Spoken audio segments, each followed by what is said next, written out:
And I understand that when people are sitting here looking at growth, if I'm a distributor in the ground, there's certainly a lot of risks and things to think about, but maybe it's opportunities bringing products in. Right. But every one of you talked about the issue that had to do with people and the kind of people you need that are different.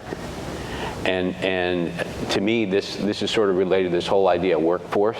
If we go forward 20 years, but in terms of the kind of people we're going to have, I mean, is it 20 years from now, is the group going to look like this?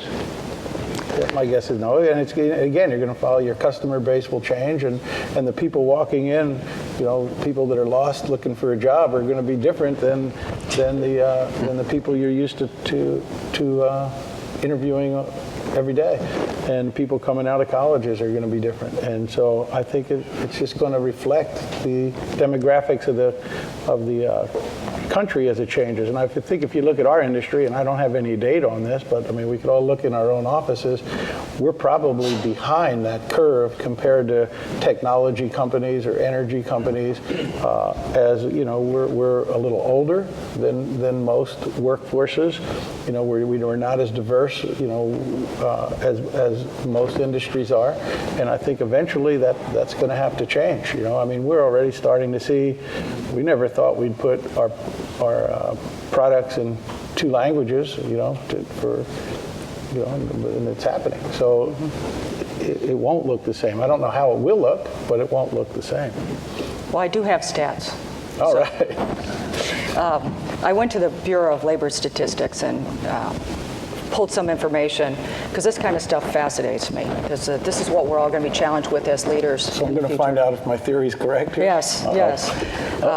When you do look at our industry, the male-female mix is different than the U.S. If you look at the workforce today, 29% of the workforce, according to the Bureau of Labor Statistics, are women, and the balance are men. In our industry, we have 23% female, the balance men. So we're a little bit off. But if you look at that 23%, you have to also look at the types of jobs. Absolutely, right? Absolutely. And that doesn't get into the management versus non-management, ownership versus non-ownership, that type of thing. But then you look at the demographics from a ethnicity, and you look at the workforce is about 14 and change, 15% Hispanic. Distribution is about 7%. You look at African American, it's about the same, it's about 12.5%, 13%. Today, and then you look at our workplace in our industry is about 6%. So when you look at the growth, right, the Hispanic population in the U.S. is the fastest growing population. And you look in 20 years, that is going to be the predominance of where we're going to be hiring for our workforce. When you look at our industry and just look around the room, how are we going to attract people, and this is a challenge we face as a company, so I'll be quite honest with it, that look different than us. Because typically, human nature is to hire people that are like you, where you have a commonality, they have a similar background, you're very comfortable with. Now we're reaching out and hiring people when they come into your interview. I don't know about you, but many times I have to catch myself and say, oh, they have tattoos, their hair is this way, they have pierced nose, or whatever it is, right? I have 20-year-old daughters. They know what 4 square is. Yeah, they know 4 square, right? And I've got to realize that is the type of people that may be out there in the workforce that have a lot of tremendous skills that we need to bring into our industry to keep us whole, to keep us growing and vibrant. Now, you told us a story about you got to share that story, the parking lot story. Anyway, I was at and some of you people out in California, this won't be odd to you, but I was in the Intel. That was a shot if you missed it. Intel I was born parking in lot. California. Thank you very much. Me too. Yeah. But Paul will relate to this. But I was in the Intel parking lot waiting for an appointment, and I was watching people go to work in the morning, and I really was kind of stunned. I mean, people were coming in literally on skateboards. They had T-shirts on, backpacks, and just looked like they were going to a pep rally. And I'm thinking, holy cow! So I went back to our place in Memphis, the city of change, and I'm looking, and everyone looks like they're dressed exactly alike. They're mostly overweight, walking kind of slow. Not a lot of guys said, "Holy cow, we have to do something," and it really led us to have what we call in our company an initiative on organizational capacity. And because we always talk as a manufacturer about the capacity of our factories, we talk about the capacity of our IT system, and we started saying, what's the capacity of our people? You know, so that led you to use of the word. That's great. That's a real initiative. And what we had to do is, how do you increase the capacity of your people?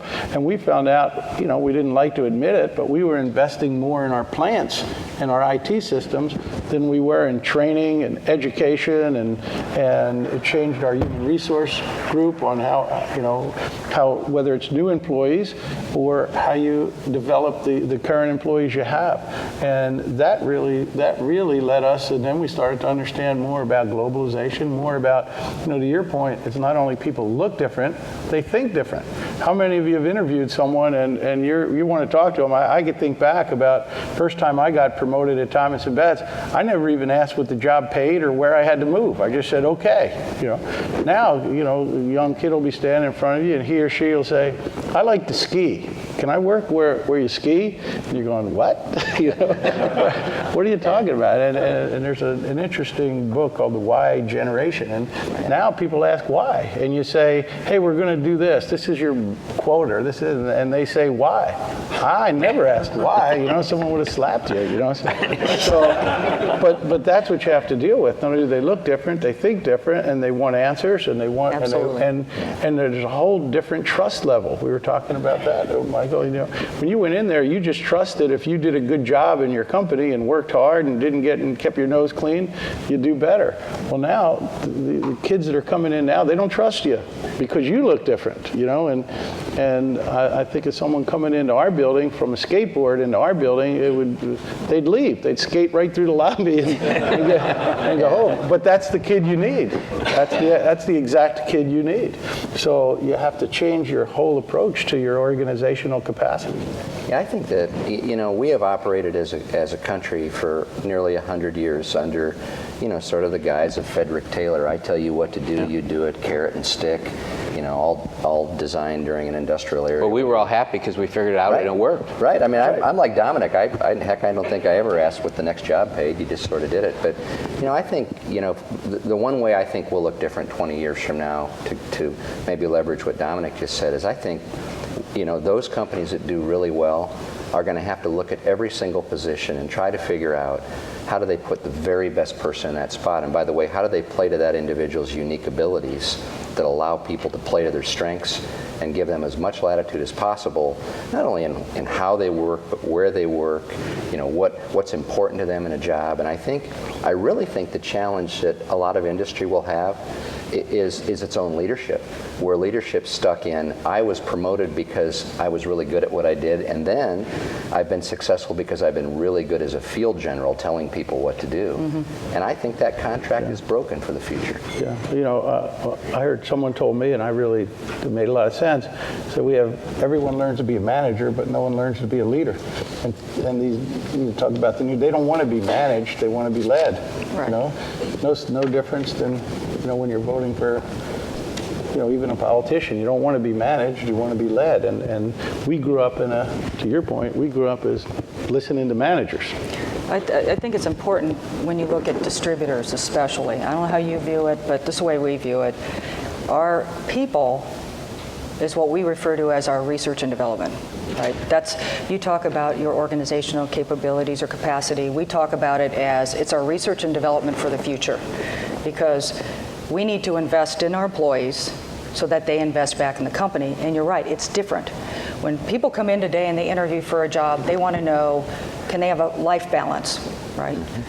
The days of us, living to work, those of us that are baby boomers or older, that's what we did. Those that are coming in, like my daughters, they want to work to have a life. It's all about their life and what they're able to make so that they can afford their hobbies or to travel or to pursue an interest or whatever. They also are very interested, which I think is fascinating, in what value they can contribute to your organization. They don't want to just be a cog in the wheel that comes in every day. What they want to do is to make sure they have some kind of impact on the business, whether it's change, whether it's coming up with a new idea, whether it's providing something unique. That's really important to the folks that are coming into the workforce. And I'll tell you what works for us, and they love this because I'm a dinosaur, and they tell me this all the time. Even some of my, what I'll call middle-aged employees tell me I'm a dinosaur, and I wear that badge proudly, is they also like to reverse mentor. And if you haven't thought of it before, folks, I'd encourage you to do this. Hire some of these young folks, and you become their mentor, of course, because you've lived a lot of different things and help guide them so they don't make some of the mistakes we all made. But what's really neat is when they can help you. I am terrible on technology. I can sell it, I can't use it. And I'm an embarrassment to my 20-year-old kids, trust me, trust me. And my husband's a technologist, which makes it even worse in our family. But what's really neat is these young folks come in, they love to help me. They love to sit there and teach me all the new things, whether it's tweeting or whether it's, they tell me I need to refresh my Facebook page, so they'll go out there and do stuff on it. And it really gets them engaged in the business where they feel they're contributing to make a difference.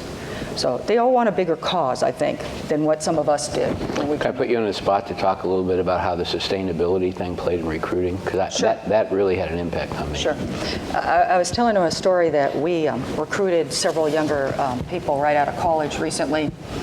And it was a pretty intense recruiting program because they're on a very unique development program. I mean, it's a very,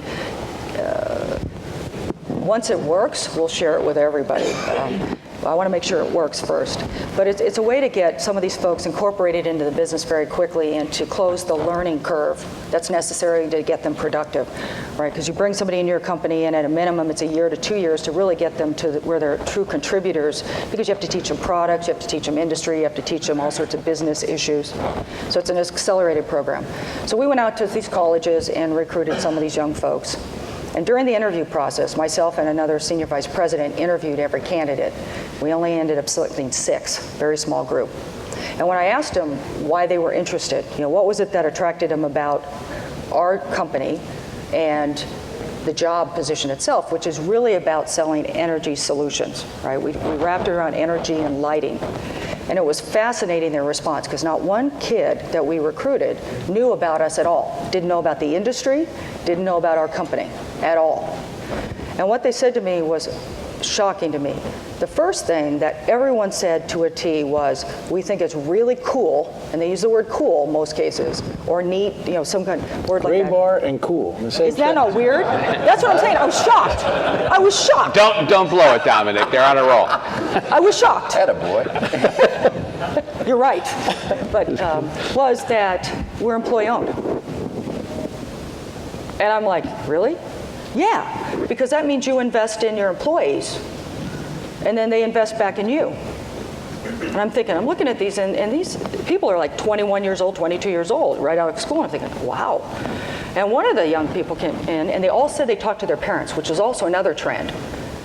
Their parents are the most influential in their career decisions, at least early in theirs. Every single one we interviewed had spoken to their parents about this opportunity, because this was not the only opportunity they were given.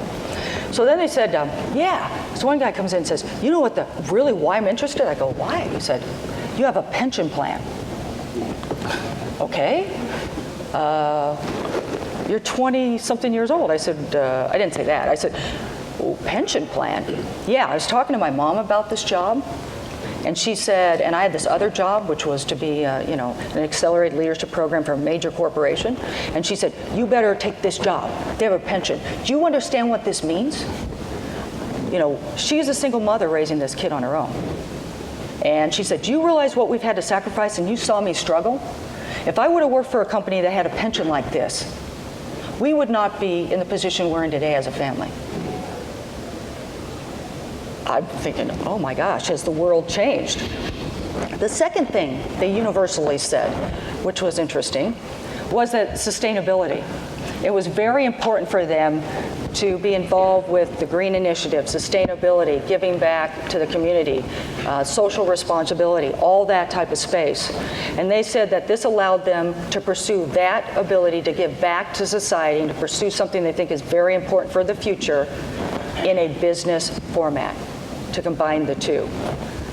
Those things alone, the values that these young people were looking for in the corporations, and then the sustainability were huge. So don't underestimate the social and corporate responsibility aspect for recruiting. Sustainability, energy management is huge. And then your core values as companies, that means something to the workforce today. Yeah, that's a great point. You know, when you talk about our industry, and it's difficult in today's world to get people to want to go into manufacturing as a manufacturer, Right. and I'm sure it's just as difficult for someone to want to be a distributor. You know, they all want to be bankers, they want to be, you know, all the things that they see. But when you sit there and you talk to them about, well, logistics and to technology that goes with logistics, particularly for a distributor, and they get turned on by the fact to not only the thing that I think that you're spot on, but also the fact that wow, they don't really care what you make. They like the logistics, they like the internationalization of it. So sometimes I don't think we market ourselves as an industry as wisely as we could, because we don't make it sound very sexy. Nobody, you know, there's no one going to college because they want to, you know, work for a manufacturer. They think of a factory, and then you take some of these young kids into a factory and they see robots, right. and they see, you know, the IT system, and they see and all of a sudden they have, but the kid in school isn't thinking, they're thinking of manufacturing, you know, ka-chunk, and, you know, a distributor, you're out driving a truck, you know. Yeah, we're in a warehouse. And so I think that as an industry, we have to learn to market ourselves better into these universities, and we've been working with some universities for specific programs and they'll do it, and I think that's a really important point you bring up. One of the things, as we've spent time out of the U.S., in China and India in particular, in their wildest fantasies, they can't even dream about how good distribution logistics are here in this country, and the infrastructure and the power. It's an incredible a single location, small distributor, after a bad night of tequila, is still 10 times better than you'll find a leading company in India. I mean, if you think about next day UPS in India, it's how far you can get in a scooter, which is maybe 20 miles. I mean, it's just, everything's different. I want to share one story I got from my son, which was your parking lot story. I told my kids I'd pay for any college they can get into as long as it was at least 300 miles from home. Well, I want them to have the dorm experience and all that. So the son goes off, comes back as an engineer, moves back to Florida, goes to work for a company down in Palm Beach because he wanted to go scuba diving, right? Fits right into the program. I'm a diver that's looking for the reef and blah, blah. Well, so he comes to me. When my last daughter went off to school, I sold the house and moved on a boat because everybody's college kids had moved back. I figured if they couldn't find me, they couldn't move back. He has this problem with being tracked, doesn't he? Yeah. Well, except actually, you're right. There is Yeah. a pattern. So the son comes back after he's been in this job 6 months. We're sitting on my boat, and he says, "Dad, I need some advice." Now, every time my kids had ever asked for advice, that was just sort of a warm-up to ask for money. Yeah. But he really wanted advice, and he told me the following story. And he said, "Dad, I'm a brand new engineer. I'm the smartest engineer in my company. I should be the dumbest engineer. I should be learning things from other engineers there, and I'm not. These guys are all idiots. You know, I need to go get another job. I can't stay here. And what should I do?" All right? Chest pops out. "Well, son, let me tell you. You need to find a job where you can get a mentor. You need to pick it very carefully." And start to go on this, but I said, "Listen, you need to find a job that you can stay there for at least 5 years, because you don't want to be known as a job hopper, right? Got to get there." And he looked at me, and his mouth, you know, he looked at me like there were cockroaches coming out of my mouth. And I go, "What?" And he goes, "Dad, that's not true." And I said, "What do you mean?"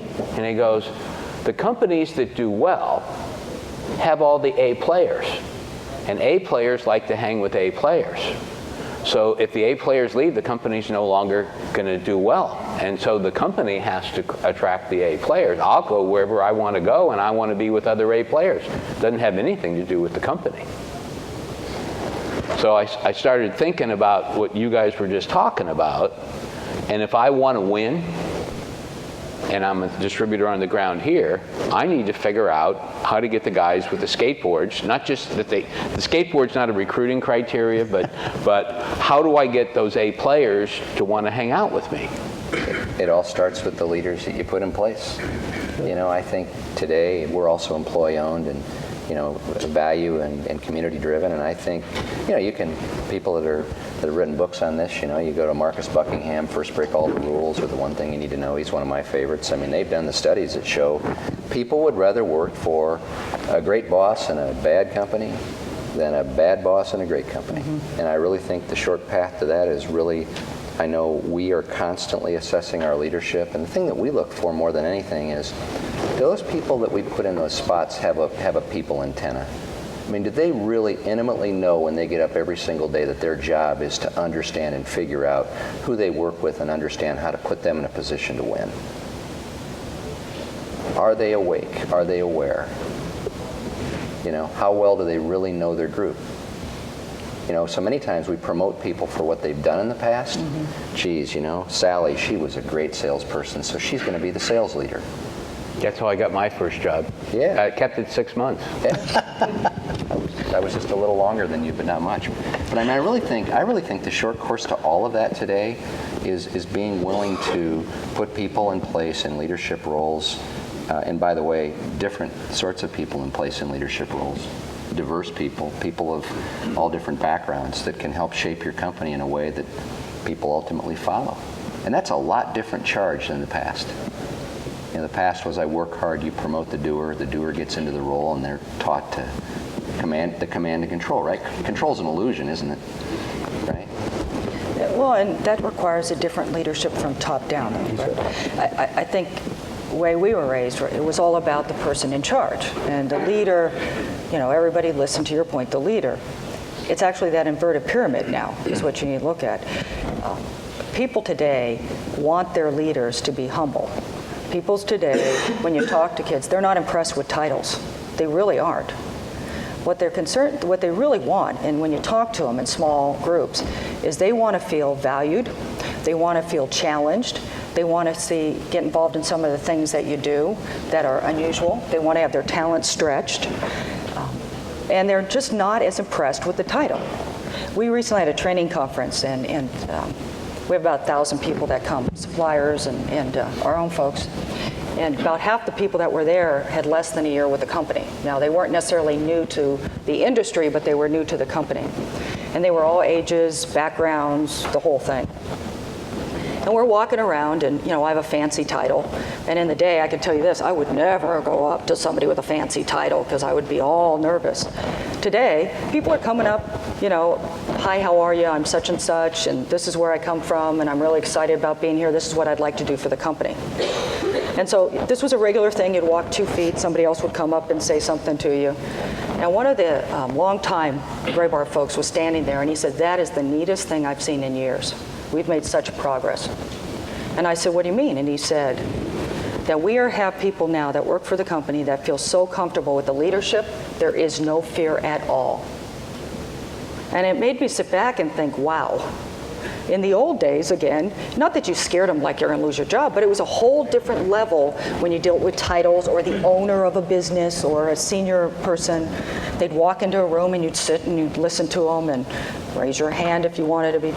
This generation, they're kind of just come up, and some of the things they ask you are quite amazing sometimes. No personal barriers, and you have to be used to that as a leader. Is that just because you have a fancy title, they're not going to necessarily listen to you. You've got to provide value to them. You've got to provide value to them in teaching them new things, giving them the opportunity to shine or win, in your case, giving the opportunity to become the best people they are to pursue their dreams. And that is a different way of looking at leadership than in the past.